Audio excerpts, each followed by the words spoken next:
नमस्कार, मैं जितेंद्र चतुर्वेदी। क्या कर्नाटक का चुनाव कांग्रेस हारने जा रही है? ये सवाल बड़ा सीधा है और इसीलिए ये चौंकाता भी है। और उसकी एक वजह यह भी है कि ओपिनियन पोल जो है वो एक अलग तरह की तस्वीर तो उकेर ही रहे हैं कर्नाटक की, जिस तस्वीर में तो कम से कम भाजपा नहीं है अगर कोई तो कांग्रेस। और ऐसी स्थिति में जब ये प्रश्न खड़ा हो कि वो वहां हारने जा रही है तो जाहिर तौर पर बात स्तब्ध करती ही है। लेकिन दो तीन कारण हैं जो इस तरह के प्रश्न खड़े करने के लिए मजबूर कर रहे हैं। तो उन प्रश्नों पर आने से पहले कांग्रेस जिस तरीके से कर्नाटक में चल रही है उसको देख लेते हैं और यह भी समझ लेते हैं कि दरअसल ये कितना मायने रखता है कांग्रेस के लिए। सोनिया गांधी अब मैदान में उतर गई है, जो इस बात को बताता है कि कर्नाटक के चुनाव को लेकर कांग्रेस किस कदर गंभीर है। उसे एक अदद बड़ी जीत की जरूरत है और दक्षिण, जहां भाजपा 130 लोकसभा सीटों पर नजर गड़ाए बैठी है, उसके लिए यह जरूरी है कि कर्नाटक जीता जाए और कांग्रेस के लिए जरूरी है कि भाजपा को कर्नाटक हराया जाए, तभी वो 2024 के लिए अपनी एक जमीन बना सकती है। तो इसलिए कर्नाटक में अब सोनिया गांधी ने मोर्चा संभाला है और उससे भी बड़ी चीज है एक कि राहुल गांधी की अगुवाई को स्थापित करना है। क्योंकि वहां जो भाषण हुआ है सोनिया गांधी का, उसमें वो भारत जोड़ो यात्रा की चर्चा करती है और भारत जोड़ो यात्रा का एक पड़ाव कर्नाटक भी रहा है। और चूंकि इस यात्रा के अगुआ राहुल गांधी हैं तो जाहिर तौर पर यहां अगर कांग्रेस ठीक करती है और सरकार बनाती है तो जो राहुल गांधी की अगुवाई है उस पर मुहर लग जाएगी, जो 2024 के नजरिए से भी बड़ी बेहतर होगी। तो इसलिए भी वहां कांग्रेस ने पूरा दमखम लगा रखा है। लेकिन क्या इस दमखम का हासिल वही होने जा रहा है जो ओपिनियन पोल बता रहे हैं, या कहानी कुछ अलग हो चली है जिसे ओपिनियन पोल पकड़ नहीं पा रहे हैं? तो ये जो बात है इसी पर हम लोग आगे चलते हैं। और ये जो ओपिनियन पोल का मसला है, अगर आप कर्नाटक के पिछले चुनाव को देखें तो उस चुनाव में भी 2018 में भी यहां कांग्रेस की ही सरकार बन रही थी, यानी कर्नाटक में। लेकिन जब नतीजे आए तो सबसे आगे उसमें भाजपा थी और सबसे बड़ी पार्टी, और अभी जो सर्वे आ रहे हैं उसमें भी भाजपा कहीं नहीं है। तो एक तो ये कारण है जिस वजह से ये कहा जा रहा है।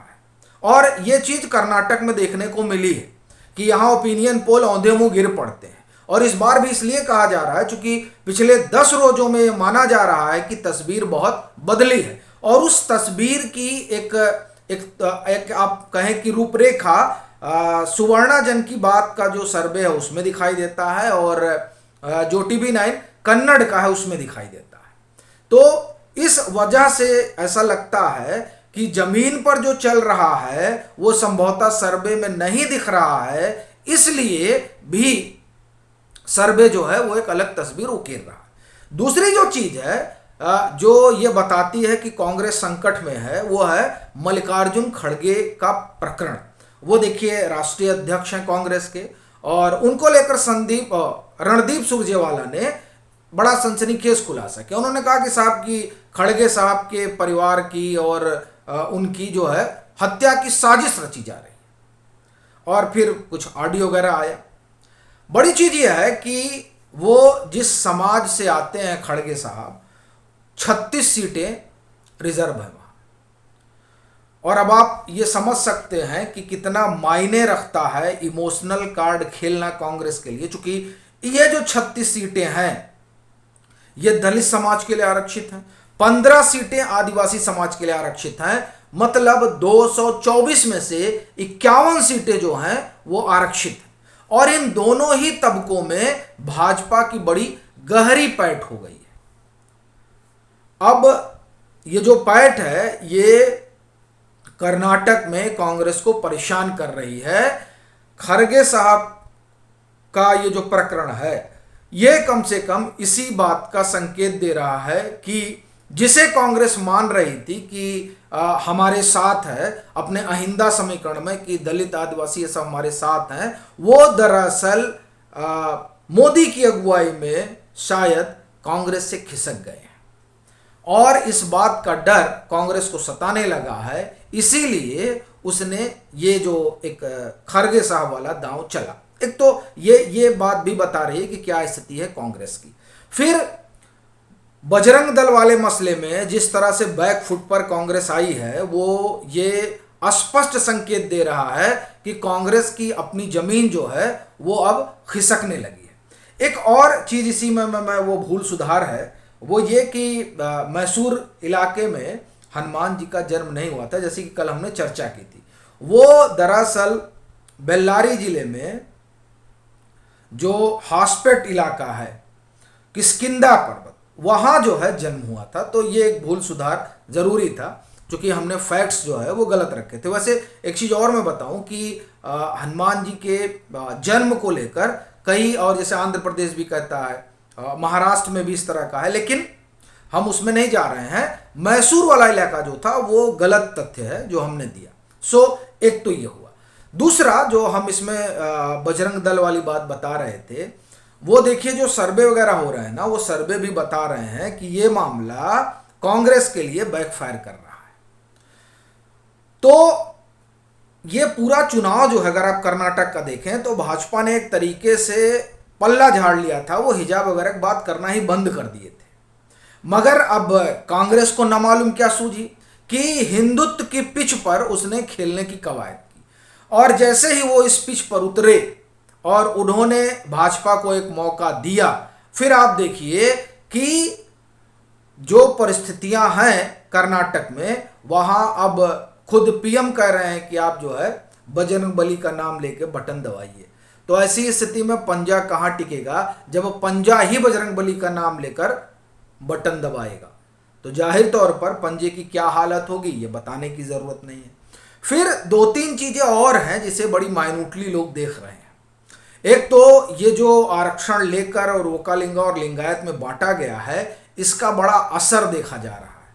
लोग बता रहे हैं कि इसे लेकर एक अलग तरह की चर्चा तो है ही है, और जो कांग्रेस के लिए बहुत ठीक नहीं कही जा सकती, क्योंकि कांग्रेस कह रही कि हम आएंगे तो वो 4% वापस लेकर और फिर से मुस्लिम समाज को दे देंगे। तो ये भी एक तरह से कहा जा रहा है कि कांग्रेस के पक्ष में जाता नहीं दिख रहा है। मतलब वो जो आप कहें कि जो एक ध्रुवीकरण वाला मसला है, उसमें कहीं जाकर कांग्रेस क्या फंस जा रही है, यह भी एक जो है सवाल उठ रहा है।